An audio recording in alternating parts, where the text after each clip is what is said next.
My story began with a grandma's heartbreaking battle, showing me that true strength conquers all. I will never forget the day everything fell apart.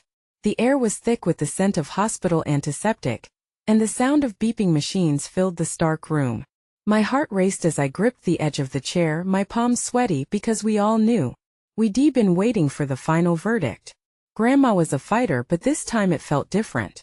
She lay there, frail and small, her once vibrant spirit dimmed.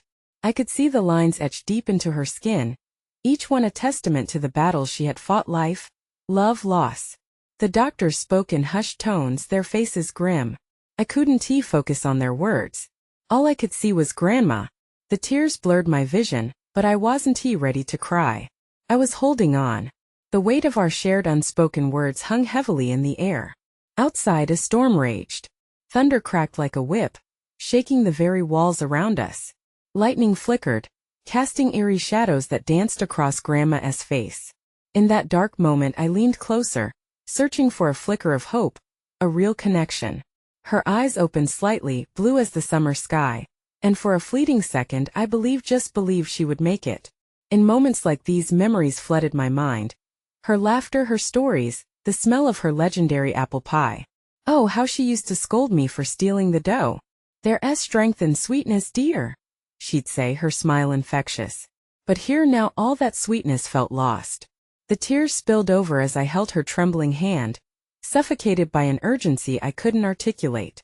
"Stay with me, Grandma." My voice was barely a whisper, lost in the cacophony of chaos around me. A fleeting smile brushed across her face, but the weight of exhaustion pulled her back. I couldn't grasp what was happening.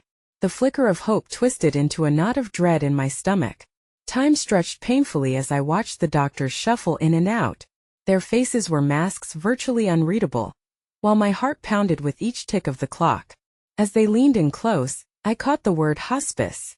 A chill swept through me. That word, the finality of it, cut deeper than any blade. At that moment the door creaked open, revealing a figure cloaked in shadows.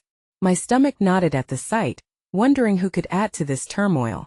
It was a stranger, a woman with kind eyes and secrets hidden behind her gentle smile. She stepped into the room, and I couldn't shake the feeling that she had come to reveal something that would shatter the fragile thread of hope I clung to. But before she could utter a word, a piercing alarm broke the tense silence, sending my heart into freefall. Was it too late? Hey, before we continue with this amazing story, I need to give you an important heads up.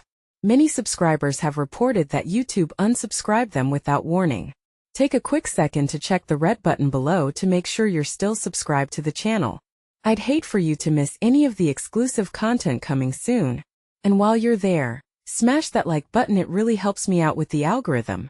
Oh, and tell me in the comments, which city are you watching from? I love getting to know every amazing person who's part of this community. Your participation makes all the difference. Let's connect. The blaring alarm shattered the fragile world around me, twisting my heart into an anguished knot. I stood rooted to the spot, helplessly watching as a flurry of activity erupted in the room. Nurses rushed in like a tidal wave, faces tense and voices urgent. They pushed me gently yet firmly aside, their eyes never meeting mine as they wielded instruments of life and hope. And there I stood, feeling like a ghost in my grandmother's sanctuary, a place that was supposed to be filled with warmth and memories. Now it felt like a battlefield, with my heart the only casualty. I half wished I could join her in that frail cocoon of dimming light where nothing felt real anymore. The stranger in the doorway remained rooted outside the chaos, and I caught a glimpse of her somber expression. If she had answers, if she knew what was unfolding, I needed to hear. As I turned back toward the bed, my eyes locked onto my grandmother's face, a canvas of pain and resignation. "You can do this, Grandma," I pleaded silently, willing her strength to surge once more. Moments stretched into an eternity as the frantic pace of the room ebbed. I leaned closer, feeling her breath taper off, the sound barely there, like the rustling of leaves in a distant wind. Just when I thought I might break under the weight of despair, the stranger stepped forward, her presence a soothing balm to my frayed nerves. "Do you need a moment?" she asked softly, her voice wrapped in kindness. I shook my head, unwilling to give in to the looming shadows. I'm okay," I forced out, though the tremor in my voice betrayed me. Sometimes it helps to remember the good times, the woman continued, her gaze never wavering. Your grandma wants you to remember her like that. As the medical team worked, my memories swirled around us like a protective cocoon. I remembered Grandma teaching me how to plant spring flowers, her weathered hands cradling the earth as if nurturing both the soil and me. I could almost hear her humming an old tune as we raked leaves together, her laughter ringing like music. Do you know why the flowers bloom so brightly? She once asked, spinning towards me with an unexpected spark in her eye. It's because they survive the harsh winter. They fight to see the light again. Grandma, I whispered, my heart clenching, you have to fight like the flowers. Stay with me, she echoed in my mind, and I clung to that. Even as the alarms faded into a dull buzz, I turned to the stranger, seeking some understanding in her gaze. Who are you? My name is Ella, she said, her eyes softening. I'm here to support families like yours. It's not easy, but there's strength in connection. Before I could respond, a doctor stepped forward. His expression clouded with meticulous professionalism. We've stabilized her for now, but we need to talk about options. It's crucial we face what's ahead. Panic surged through me, an undercurrent battling the flicker of hope that remained. I nodded, instinct trying to shield me from the truth I wasn't ready to confront. Then, unexpectedly, a soft squeeze enveloped my hand, my grandmother's fingers brushing mine. The sensation jolted through me, an electric reminder of her stubborn spirit. I rushed back to her side, cradling her frail hand. Tell me you heard that, Grandma. You're still here. Fight. Just breathe. I cried, desperation giving voice to the impossible desire to turn back time, to erase the approaching storm. But in that fragile moment, another jarring sound pierced the faint whispers of my heart. An announcement blared through the intercom system. Code blue in room 412. I froze in place, dread wrapping around my throat like a vice. It sounded too close, the urgency too real. My heart plummeted. I could feel the fissure between belief and reality cracking wide open. Ella, what does that mean? I stuttered, panic clawing at my insides. She placed a gentle hand on my shoulder, her grip the only anchor in a world spiraling out of control. It means they need help. But remember, even in moments of darkness, there can be light. Stay close. Tears streamed down my face as I watched the medical team rush past us once more. Then, as I continued to hold my grandmother's hand, I felt another hand, sticky and small, reaching from behind me. I turned to find a little girl, her face smeared with chocolate, eyes wide with concern. Is she going to be all right? The girl asked, her innocent gaze piercing through the chaos. And that moment, I didn't know how to respond. All I had left was hope clinging to my heart, yet feeling it was slipping like grains of sand. I don't know, I whispered, the weight of truth suffocating me. With the clamor of that announcement echoing in the air, I looked back at my grandmother, searching for a flicker, any glimmer of recognition or reassurance. But all I saw was uncertainty, and then just before the door swung shut behind the medical team, I caught sight of that woman, Ella, gazing back, her eyes shimmering with a depth of knowing that sparked a terrified inquiry within me. What was I really prepared to face? The sterile scent of antiseptic filled the air, mixing with the sweet undertone of desperation that lingered like a ghost in the room. I could feel the little girl beside me, her small frame trembling slightly, as if attuned to the bitter cadence of my sorrow. I wiped away the remnants of my tears, suddenly aware that the weight of my anguish was too heavy for anyone, least of all a child, to carry. What's your name? I asked, finding a flicker of distraction amid the turmoil. Clara, she replied, her voice tiny yet brave. I'm here with my mommy. She said someone was sick, but I don't understand. Sometimes people get sick in ways we can't fix right away, I managed, the words tumbling out like stones from my heart. But we have to be strong for them. Clara nodded, the gravity of her innocence illuminating the stark reality I was struggling to accept. Her eyes darted back toward the door, where nurses continued to flow in and out, each step pounding against my walls of resolve. Will your grandma come back? Clara asked, her face earnest, a reflection of her own fears. That I looked at my grandmother, whose hand still curled around mine, each minute tick of life making it harder to breathe. I hope so, I said, barely above a whisper, the words feeling like a prayer tinged with doubt. That flicker of innocence stirred something deep inside me, an awareness of the fragility of life. I reached down, letting Clara's small fingers intertwine with mine and my grandmother's, as if by joining us all together, we could summon strength from one another. Do you believe in magic? Clara asked suddenly, her eyes lighting up with possible wonder amidst the darkness. Magic? I echoed, caught off guard. What do you mean? Like the kind that makes people better. My mom says it's a special kind of love. You just have to believe, she said, squeezing my hand tighter as though she was trying to pull me into her world of make-believe. For a fleeting moment, her words bridged the chasm of despair that had consumed my heart. I saw my grandmother in a light that pulsed through the shadows, her laughter, her love, the countless stories wrapped in those warm, weathered hands. Okay, Clara. I believe, I said softly, hugging that tiny spark of hope tightly within me. As the minutes dragged on, I battled against the tide of uncertainty. The chaos around me dimmed to a dull thrum, overshadowed by the presence of the little girl beside me. As we clasped hands, I could almost hear Grandma's voice in my mind, a reminder that we had weathered storms before. Then Ella returned, her expression much softer now. I know this is hard, she said slowly, kneeling down close to us, her gaze flicking between Clara and me. But sometimes magic comes in different forms. Like love? Clara piped up, her innocence unyielding. Exactly, Ella replied with a warm smile that felt genuine against the chill of apprehension. That's what can carry us through tough times. You see, even when things look dire, love can create connections that draw on our strength. In that moment, with Clara's hand still knitted with mine, I felt a prickle of something beyond despair, an inkling of community, of shared understanding. Maybe hope wasn't just a lone flicker. Perhaps it could blossom into something larger, something that had the power to uplift in the darkest of times.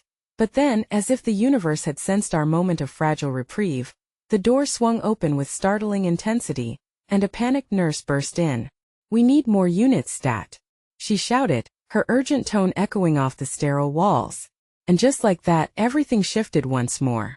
The reality of the situation crashed down on me like a heavy wave, obliterating the tenderness we had just cultivated. I looked back at Grandma, who seemed even frilier than before. And in that split second, I felt the roots of despair begin to curl around my heart once again. Clara, sensing my sudden turmoil, squeezed my hand tighter. It's okay, she whispered, her trust unshaken. But before I could offer her even the slightest reassurance, I felt my phone vibrate violently against the pocket of my jeans. I reached for it, fingers trembling, as I saw a text lighting up the screen. Mom is on her way. We need to discuss Grandma's wishes. A chill crawled down my spine, a revelation hanging heavy in the air. I had avoided this conversation for so long. The mere thought of facing what lay ahead twisted my stomach into knots. Everything is going to be okay, I whispered, not just to my grandmother but to myself, desperate to cling to that belief even as doubt crept back in. But as I looked to the door where the nurses hurried, and then to Clara standing beside me, the truth loomed ever larger. The world spun around me, a kaleidoscope of frantic uncertainty and impending decisions. Would I have the courage to face what was coming? To stand in the light of love and the shadows of inevitable choices? As I glanced at the young girl who had become an unwitting anchor in my storm, I felt the first seeds of determination take root. And yet, with every heartbeat, my phone buzzed again, calling me back to a reality I dreaded, one that might shatter the fragile hope we were fighting to protect. The room was alive with the relentless hustle of medical professionals, their voices echoing like a distant storm churning in the distance. The panic in the air was palpable as they rushed past, a constant reminder of the ticking clock that seemed to measure our last moments together. Clara still held my hand, her warmth an anchor in the chaos around us, though I could feel the cold tendrils of dread wrapping around my heart again. Hey Clara, I said gently, kneeling so our eyes could meet. How about we make up a magic story for your mom and my grandma? Something to take us away from all this. Her eyes sparkled momentarily, the shadows of worry retreating like mist before the sun. Okay. Her voice rang with enthusiasm, a melody breaking through the somber notes of the hospital's atmosphere. I ran with it, cloaking our surroundings in imagination. Once upon a time, in a land far away, there were two brave girls named Clara and Luna. I started, realizing how easily the names slipped off my tongue. They lived in a kingdom where love was the most potent magic of all. And whenever someone in their village was sad or sick, the girls would create fun adventures in their hearts to bring smiles back. Clara giggled, her small face lighting up with delight, Then they could make the whole village laugh? Yes. And even if their loved ones faced hard times, Clara and Luna knew they had the strongest magic of all, love. In our cocoon of storytelling, we managed to momentarily push aside the ever-present sense of loss. Clara's laughter melted my anxieties like sunlight warming winter's chill. But even as I conjured this world, the buzzing of my phone loomed larger, beckoning me back to painful reality. A thunderous sound wrenched me from my reverie. A commotion erupted outside the room. My heart raced as I caught snippets of urgent conversations code blue. And we need more help. Each word felt like a dagger, piercing through the fragile piece Clara and I had woven together. Can we finish the story later? She asked, a hint of confusion mingling with her concern. Of course, I promised, swallowing the lump in my throat. You're the best part of the story. As I returned my attention to the unfolding chaos, I felt an unseen force pulling me toward the doorway. The atmosphere thickened, charged with the anxiety of uncertainty, and I felt the walls grow closer around me, a suffocating embrace. I hesitated at the threshold, torn between wanting to shield Clara from what lay ahead and needing to know how my grandmother was faring. Clara opted for courage. I want to see what's happening, she announced, surprising both of us. Before I could wrap my arms around her and suggest we stay put, she tugged my hand, a determination shining in her eyes that reminded me of my grandmother. Together, we stepped into the corridor, where a whirlwind of nurses and doctors converged like a storm at sea. The sterile lights overhead hummed a dreadful song, their glow fading against the tremors of uncertainty that rippled through the air. Visitations are limited, a voice called out, commanding attention as the chaos clenched my heart tighter. I turned to Clara, who was wide-eyed with concern, clutching my wrist. What's happening to your grandma?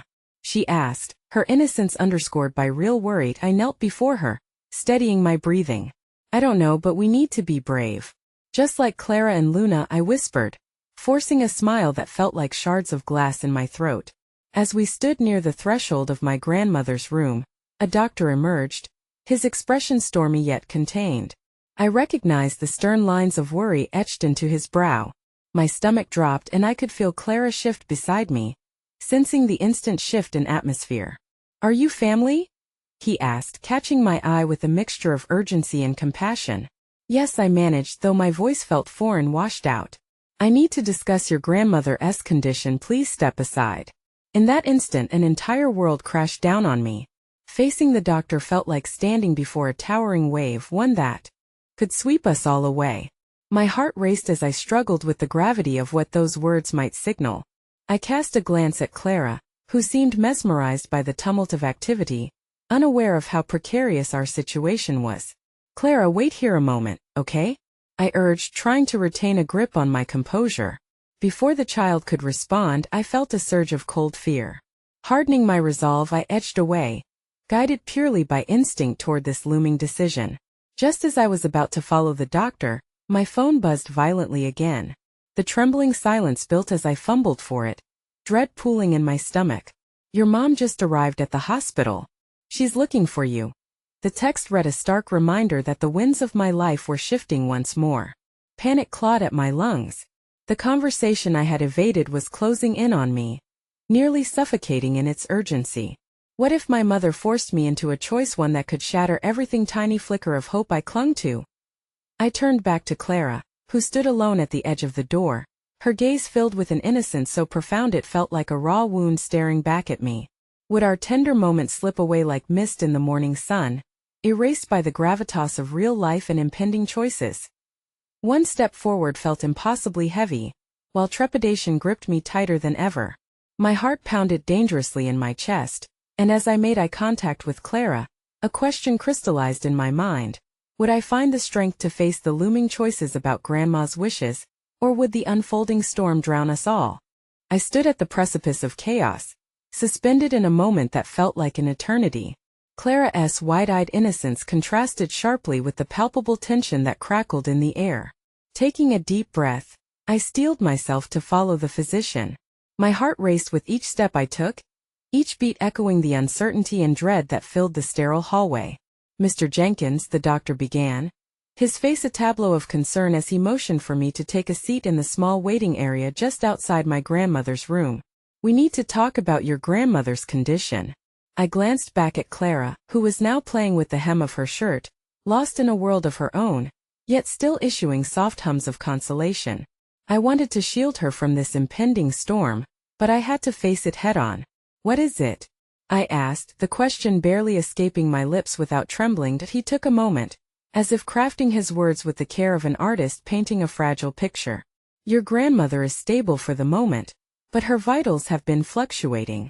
We are concerned about a possible cardiac event. We are doing everything we can, but... Doctor, I interrupted, words tumbling out before I could control them. What does that mean for her? For us? He sighed, lowering his gaze. It means she may need a procedure soon, but her age and overall health complicate the decision. We need her consent.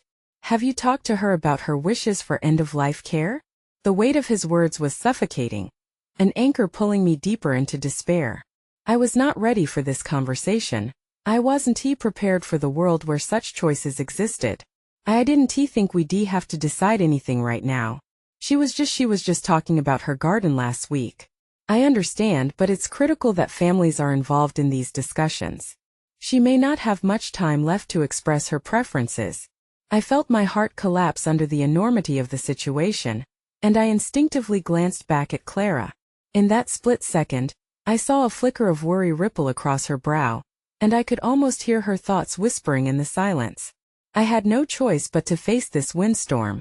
I need some time, I murmured, trying to let the words resonate with both him and myself. I can consult her, but I need a moment. Take all the time you need.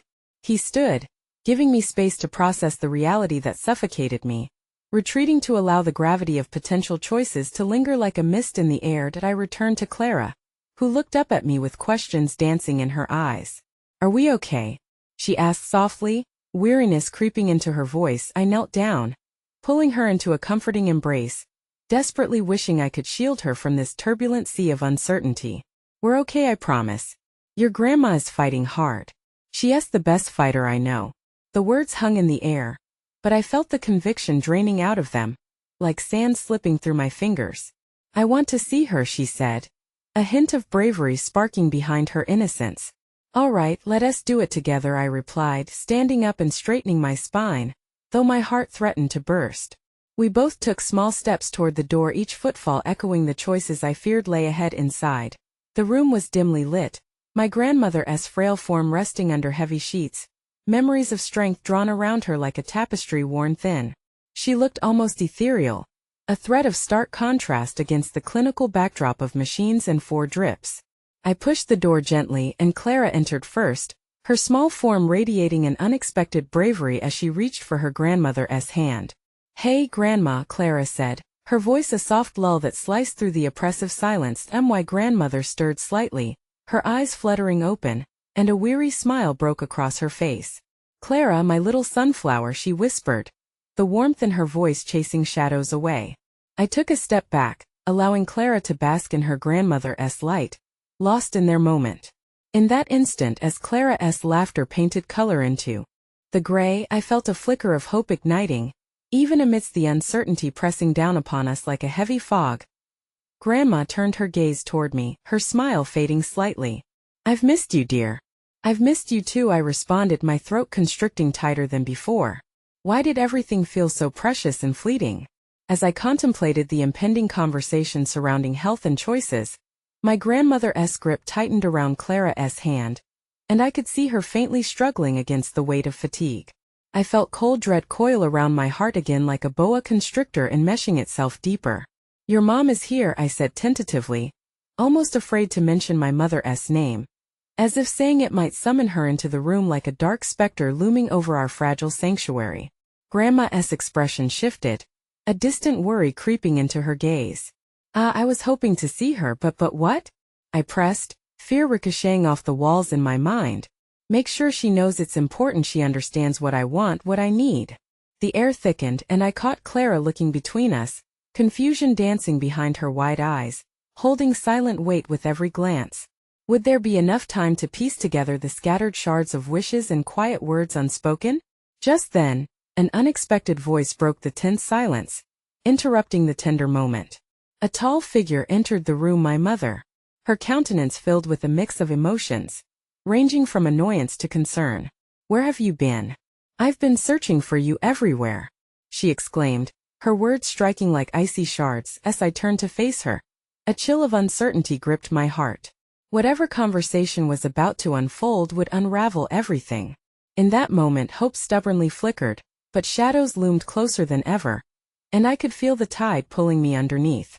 The air shifted dramatically as my mother's voice sliced through the fragile atmosphere, the weight of her presence sending an unsettling shiver down my spine. I suddenly felt the fragile thread of my grandmother's moment of connection with Clara slipping away, replaced by the tension that had always lingered whenever the three of us were together. "Mom, this is not the time," I implored, my words laced with urgency. I could see my grandmother's eyes darting anxiously between us, her grip on Clara's hand tightening, as if she were trying to tether us all to the moment, the stillness before the storm that threatened to tear us apart. "Oh, I see you've brought Clara," my mother snapped, her gaze hardening. "But you should have told me you were here. You shouldn't have to be taking care of everything on your own. This is my mother's hospital visit. I should be the one." "Stop," I interjected, the desperation rising in my throat like bile. "Can we not do this now? Grandma needs us. She doesn't need us fighting over who gets to take care of her."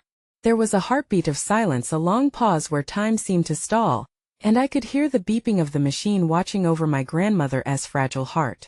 Clara stood frozen between us, her small form dwarfed by the whirlwind of adult chaos that surrounded her. She looked up at me, an unspoken plea in her innocent gaze. "Please, can we just focus on Grandma?" I said, my emotions raw and practically spilling over. With every word, I felt the heaviness in the room shift. A tug-of-war between anger and sorrow waged beneath the surface. My mother's expression cracked momentarily, revealing a glimpse of vulnerability that angered me because I recognized it as fear of loss, fear of being irrelevant, fear of what lay ahead. "Fine," she huffed, her body tense, retreating a few steps away from me. "But you need to talk to her about her wishes. This isn't a game. You must understand what needs to happen." My grandmother's eyes were glassy, burdened by the weight of our conversation, like a flower straining to bloom in the midst of a storm. I watched as Clara instinctively transferred her grip on her grandmother's hand to my own, grounding us in the moment, reminding us of love even when darkness threatened to overshadow it. "Grandma," I said softly, willing my voice to be steady, "what do you want us to know? What should we do?" My heart trembled as I prepared to wade into deeper waters, navigating through the currents of doubt surrounding this conversation. Her gaze rested firmly on mine, and I saw the flicker of resolve rise within her. "You both know that I've always believed in living life fully, without fear of the end. But I don't want to be a burden.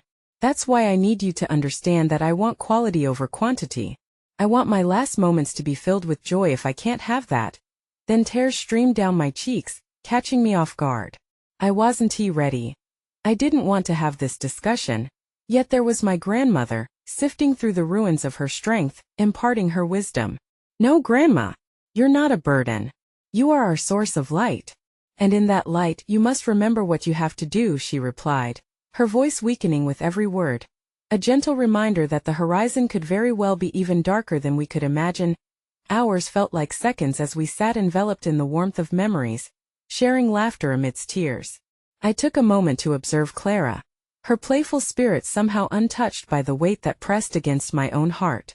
As she recounted her most recent adventure in the garden, climbing the old apple tree, watching the birds flit between branches, I saw my grandmother's smile stretch to meet the corners of her eyes, painting light in a dim room. But as Clara spoke, my mother shifted restlessly, her gaze falling away toward the window obscured by drab curtains. I wondered if the unease in her heart was surfacing, mirroring the troubled depths of my own turmoil. The past hung heavy like smoke in the air, shrouding us in memories of fractured connections and unresolved arguments. When Clara finished her story, an almost palpable silence spread through the room, like a whisper begging to be unleashed. I turned to my grandmother, eager to hear her voice again.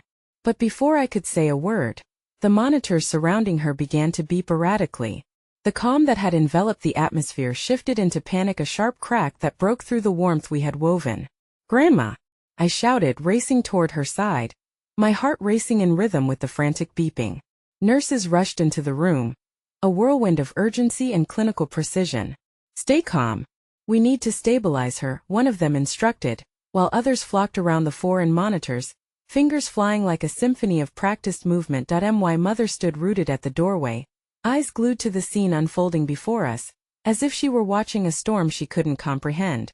Clara's small hand found its way to mine, clutching tightly, a reminder of the hope still brewing beneath our turmoil. As the chaos continued, I realized it all lay ahead of us, the conversations we hadn't yet had, the decisions we were unprepared to make. And then amidst it all, my mind replayed my grandmother's words. Make sure she knows, but what did she know? And more importantly, what had I forgotten? The cliff that defined our emotional landscape felt steeper than ever. Just as I felt the dawning realization crashing down, the moment blinding and crippling, a startling voice cut through the clamor. "She's been asking for you." My heart lurched at the sound. It was my brother's voice, a ghost from a past I thought I had buried. And suddenly, the tremors of long-awaited family discord surged forth, threatening to swallow us whole. I turned to grasp Clara's hand as if an anchor would hold us against the rising tide of uncertainty. The room was awash in chaos, yet my mind stumbled back to memories of my brother, his laughter, his reckless spirit, the way he had always seemed to glide through life, leaving a trail of mischief and joy. The years had cast a long shadow over our connection, and now it felt like the very air had thickened with unresolved issues. Clara squeezed my hand tighter, sensing the emotional upheaval that shrouded us. "Why are you here?" My voice cracked, a mixture of disbelief and wariness coating my words as I turned to face him. His presence was jarring, like a phantom from the past that had somehow woven itself back into the present, just as I felt I was losing my grasp on the future. "There's a lot to explain," but now he faltered, glancing over at our grandmother, who lay still surrounded by nurses, their frantic energy contrasting sharply with my brother's strained demeanor. "She's been asking about you. I came as soon as I heard." My heart battered against my ribcage. "Asking about me? Why now? Where have you been?" The questions tumbled out, driven by years of built-up frustration, and a yearning for connection that had long felt lost to time. "I can't explain everything here, but you need to understand." His voice trailed off, and for a moment, I saw not the man who left years ago, but the boy I once adored, filled with wonder yet burdened by shadows too heavy for his young shoulders to bear. I never stopped caring. I couldn't find the way back.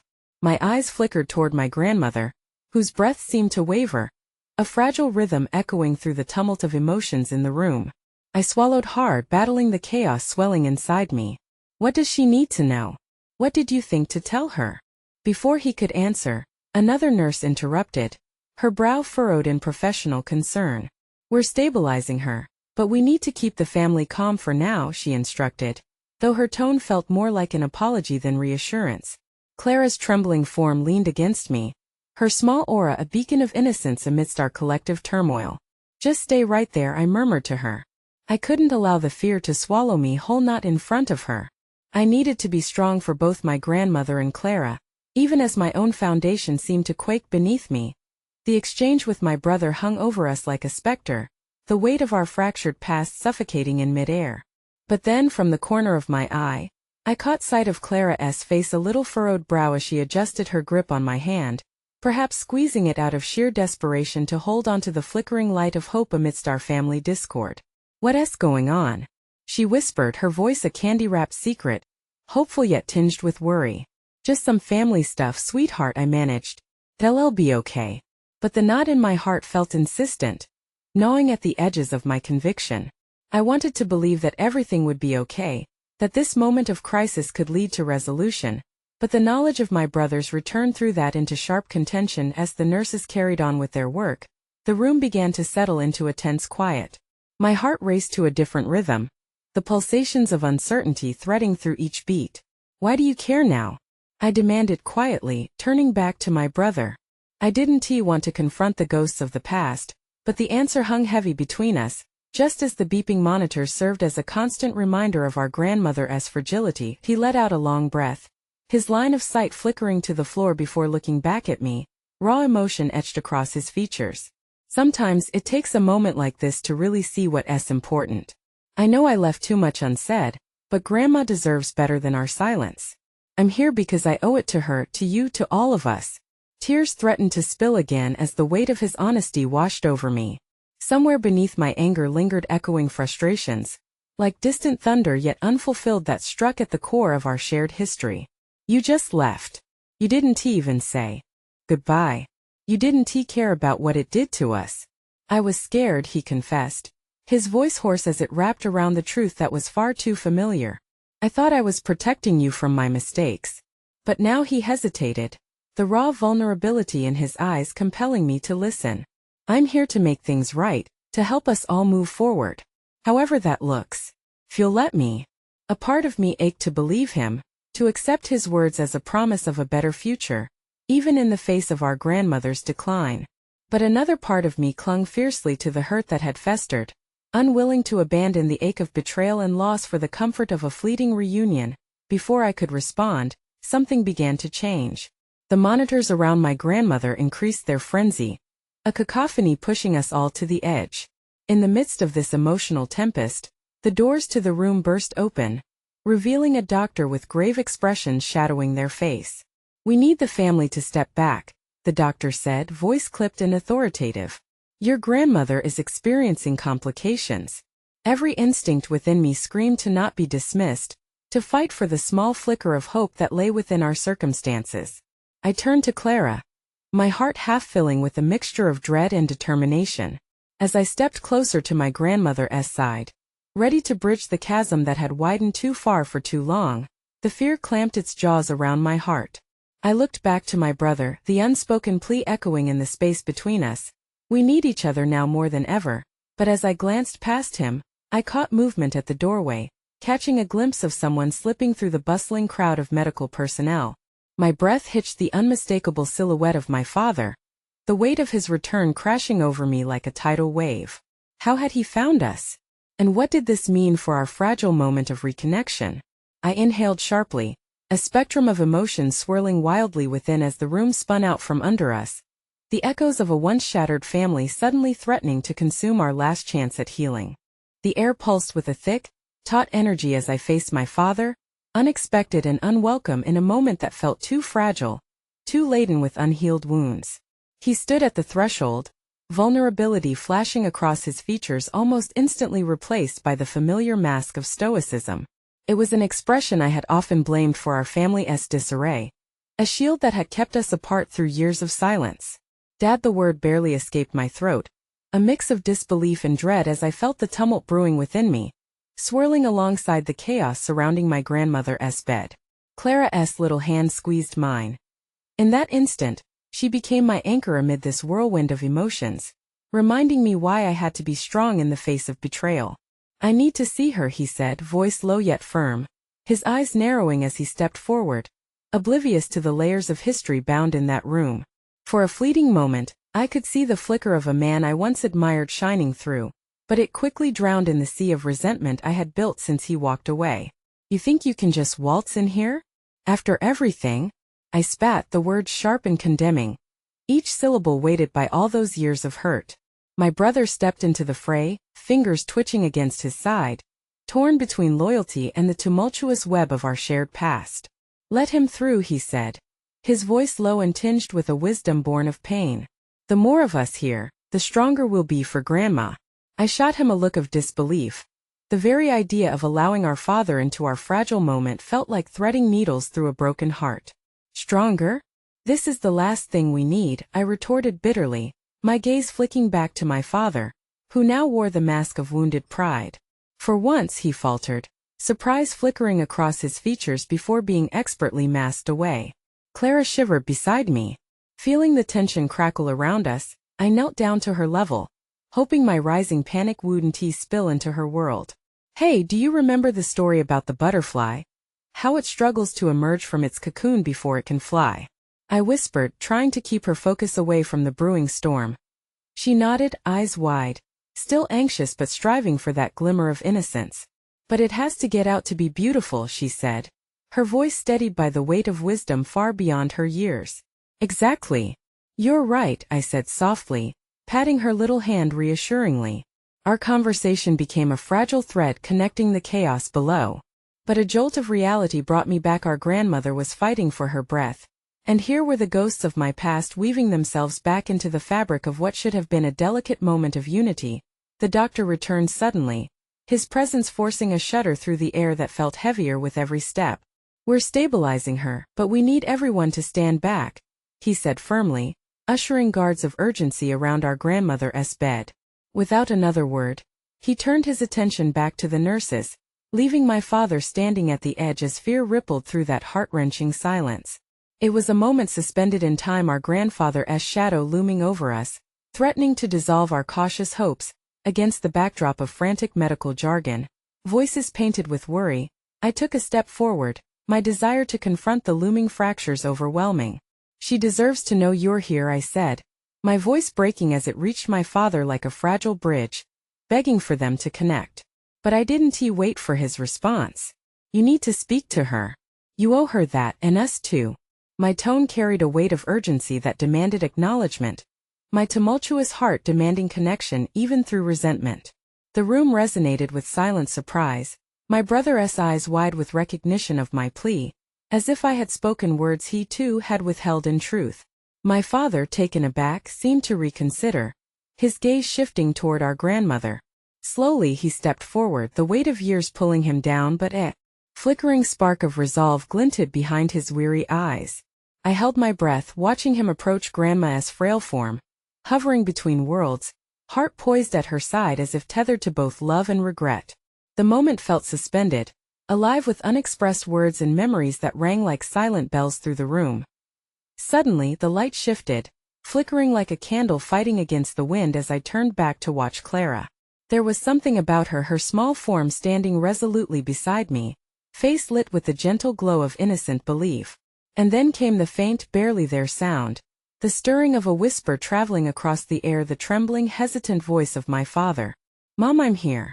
A fragment of hope, a glimmer tinged in melancholy, that broke through the fear that had lain heavy for all these years.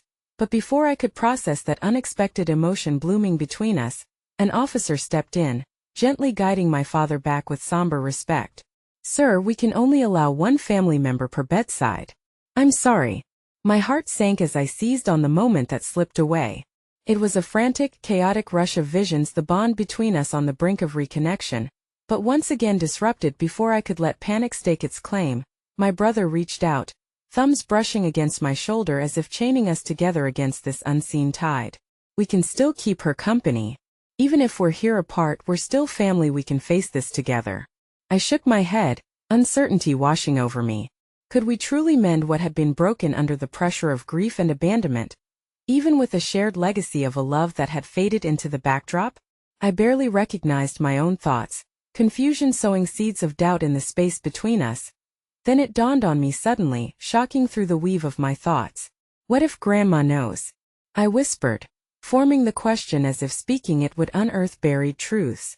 "What if she's been holding on for us?" A wave of hope crashed down all around, each pulse promising budding connection, a flicker that might guide us through the darkness. That realization landed heavy, wrapping itself around us with a strange warmth. I turned to look deeply into my brother's eyes, where the cacophony of emotions simmered, mixing fear with an unforeseen tenderness, and at that moment, amidst the chaos, I felt something primordial stir within, a determination to understand this twisted path of healing we had to traverse, even if it would land us in places we could barely comprehend. Before I could articulate it, my brother nodded, a gentle agreement that birthed understanding in our somber circle. Together we placed our hands on the edge of the bed, allowing our hearts to flow together, timid sparks illuminating the darkest corners where love had long been buried. But as we joined our shared strength, the window swung open wide again, and a heavy silence descended.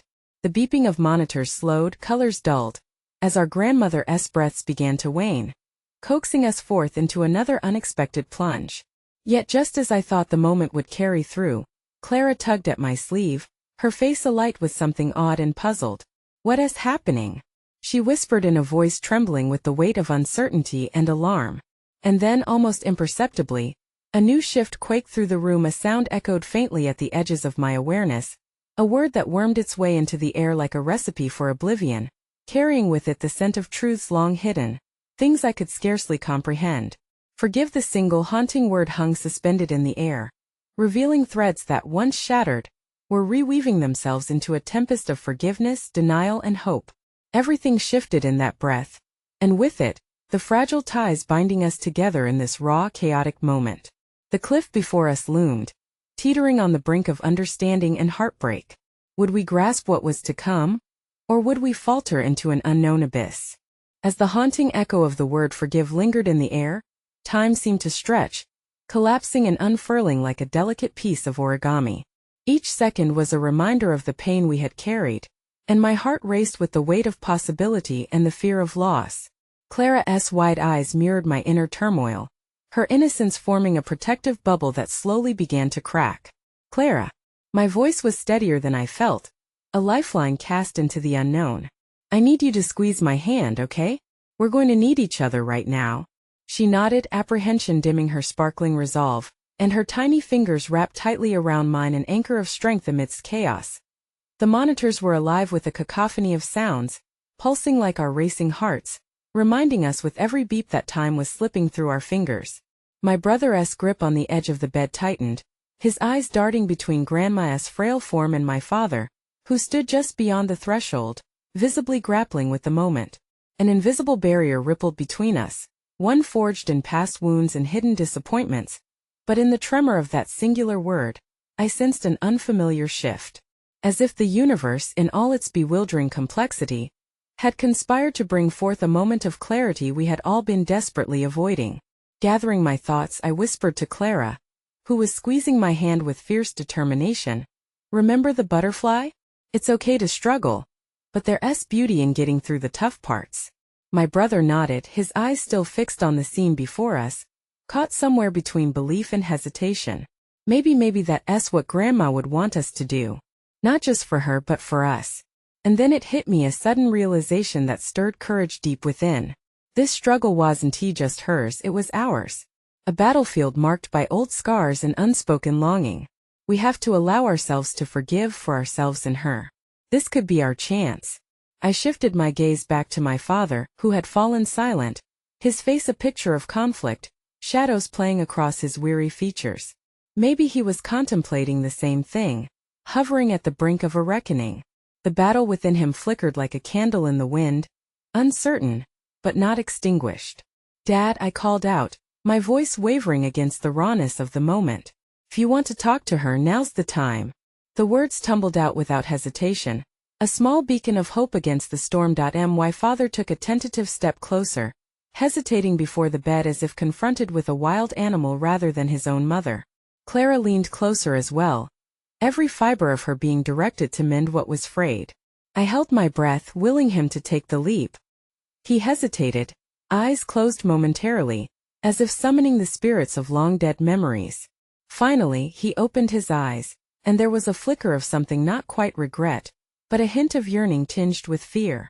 "I never meant to hurt you, any of you." The words cracked against the weight of our shared silence, and I clenched Clara's hand in my own, urging her courage to carry forth. My brother's grip lightened in response, and he leaned forward as though he too felt the pull of unresolved ties. My father's voice trembled as he looked toward Grandma. "Mom, I'm here.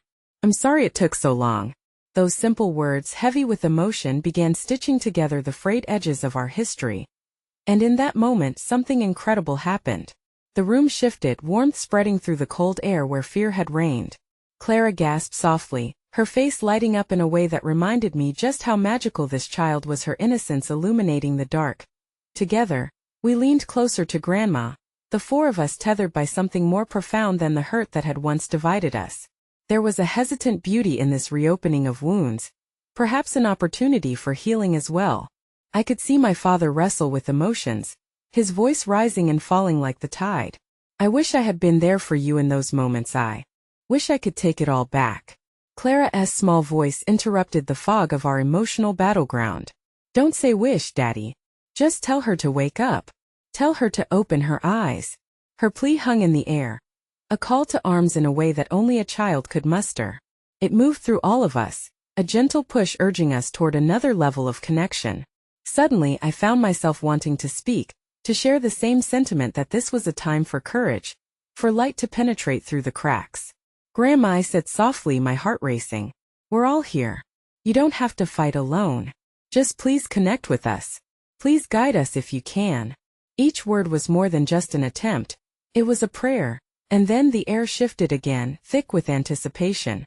The monitors beeped furiously as my grandmother's breathing began to slow, as if she too were caught in the whirlpool of our shared emotions, held captive by the echoes of love, regret, and an unquenchable desire for connection. Just then, there was a sudden rush, a cold breeze cascading through the open window that tugged at my hair, creating ripples of energy that permeated the room.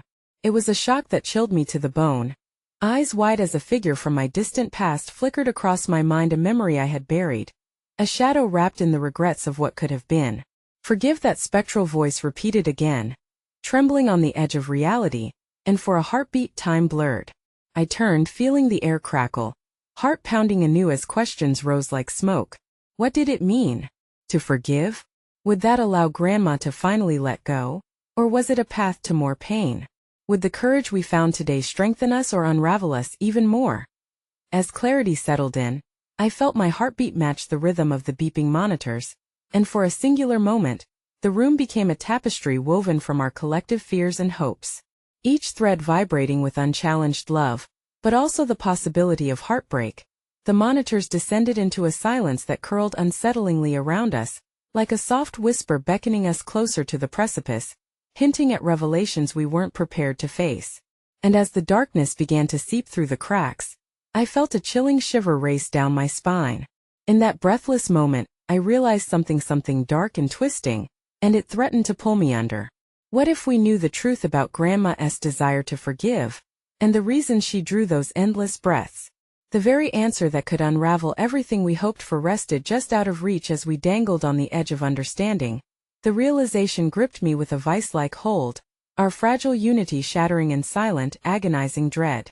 Here, just at the brink, the truth mirroring betrayal danced tantalizingly in the shadows, waiting to be revealed as we stood suspended in time, confronting our futures, a future intertwined with the ghosts of our past. As the silence enveloped the room, time stretched unbearably. The beeping monitors that had been our warped metronome of hope fell still, and the air thickened with a tension that felt both fragile and immense. I gazed at my grandmother's face, a canvas etched with lines of love, strength, and sorrow. Memories flooded my vision like water flowing beneath a dam, threatening to break through. This was our moment, a precipice where fear could unravel us or connection could bind us anew. Forgive, I whispered into the stillness, the word hanging in the air like a prayer. It was more than just a call to absolution. It was a plea to grasp the frayed threads of our family tapestry and weave them back together again. I turned back to Clara, who stood unwavering beside me, her innocent eyes wide with understanding, an unyielding pillar of hope. In the face of this collective introspection, I felt her small fingers clutch tighter around mine, grounding me in this moment of chaos and urgency. Grandma, it's okay to let go, I said, my voice trembling with the weight of truth. You don't have to bear this alone. We're all here for you. Just show us the way. In a heartbeat, the doctors and nurses remained still, echoes of unresolved tensions reverberating off the sterile walls, as I felt my own heart ache for connection, real connection amongst the turmoil. It was then that I noticed my father, standing tense at the doorway, a figure cloaked in shadows of his past. The walls I desperately thought we had built to protect ourselves had crumbled before the weight of honesty. She needs to know that you care, I urged, my voice steadying. That we all do. I didn't wait for his response. The time for hesitation had passed. He stepped into the light, and then past me, his silhouette defined against the starkness of the hospital room as he came closer to my grandmother's bedside. He hesitated, just a breath before reaching out, his hand shaking as it hovered over her frail form. Mom, he murmured, voice hoarse with emotion. I'm so sorry for everything. I should have been there more. I should have tried harder. The sincerity in his tone struck through the burden of years wasted in silence. Suddenly, from the corner of my eye, I caught my brother leaning against the doorframe, his expression softening as he absorbed the scene before him. I reached for Clara and encouraged her to step forward. She tugged my sleeve gently, granting me that unspoken strength I had come to rely upon. Grandma, I want to hear your stories again. I continued, desperation curling my words into a fabric of yearning. I want to hear about the flowers, about the laughter, about everything that makes you who you are. I want to remember you while you're still here with us. My heart raced. alighting with a spark of long-lost courage as family misguided or not was drawn together under one fragile roof. In that moment I sensed the threads of connection weaving once more, gently bridging generations as the tremors of conflict dissolved into something gentler. And as I did, the air shifted dramatically. I saw recognition flash across my grandmother's features. I'd never seen her look so alive, so ready to fight back against the shadows that threatened to swallow her whole. Was it the power of our words? The gentleness of understanding? In that instant we were no longer people bound by hurt, but instead we were transformed into pillars of compassion, each entwined by heartstrings too fragile not to be honored. "Grandma," I called again, my voice thickening. "Please stay with us. We have so much to learn from you still. You taught us what love and strength mean. Don't give up on us now." All eyes were riveted on her, held captive by the rush of emotions that flared deep within the room. My father's eyes shimmered with a mix of longing and regret, while my brother stepped closer, his worry and hope converging into something tangible, something alive between us. And then it happened. Just as reluctance threatened to stain our fragile moment, my grandmother's lips parted slightly. A whisper, a gasp of unfiltered love escaped her frail mouth, and it felt like an incantation that ignited the very soul of the moment. I forgive you, all of you," the words flowed forth, honey-sweet and trembling, as if years of burdens were unwound and cast into the light. The warmth of her spirit surged through the room, enveloping us like a familiar embrace, our hearts synchronizing in that soft release of long-held fears. Tears freely flowed down my cheeks, a cascade of emotions tumbling forth and mingling with Clara's own as she joined in, her small hands cupping my face, her innocence pouring light into spaces I had long left dark. "It's okay, Grandma," she whispered in the wake of the revelation. "We'll be okay together." My heart soared, my family at the brink of healing through the simple act of connection, of vulnerability. The fight wasn't just my grandmother's any longer. It became ours, the battle against sorrow and the shadows that sought to isolate and divide us. In that sacred moment filled with light, it didn't matter how fractured we had been. It mattered that we fought together. The beeping began anew, steady and rising, pulsing through the room with renewed insistence, as the energy between us solidified into a courageous cocoon of hope. And through the quiet emergence of love, I knew this was more than just a moment bestowed upon us. It was a realization, a gift. The walls we built only kept us from the light, but it was about facing the dark together, reaching through it for forgiveness and connection. Just as hope emanated through the room, with each heartbeat, I heard the whispered refrain rising around us. The stillness became embellished with a new sound, resonating silently. "Forgive, learn, love." The echoes charted a timeless connection, and as my father turned to embrace my brother, as laughter escaped between them like a breath of fresh air, I felt something inside me shift, redefine, and allow new realities to settle in. Amidst the fading beeps and shallow breaths, I recognized this as both an ending and a beginning. We would create new stories woven from threads of joy and remembrance, with their laughter echoing against the walls like the wings of butterflies taking flight. And I knew in that final intertwining moment, as my grandmother's eyes glistened with acceptance, that love would continue flowing through our family long after we forged the bonds anew. Forever etched in my heart, an unyielding testament to our journey, the one that ultimately encompassed forgiveness, connection, and remarkable resilience. The last breath she held shone like the spring sun, illuminating a way forward that I would carry with me into everything yet to come. Nothing would ever be the same again, because I understood then the most profound lesson of my life. The true strength of family lies not in perfection but in the willingness to forgive, and that is where the magic really begins.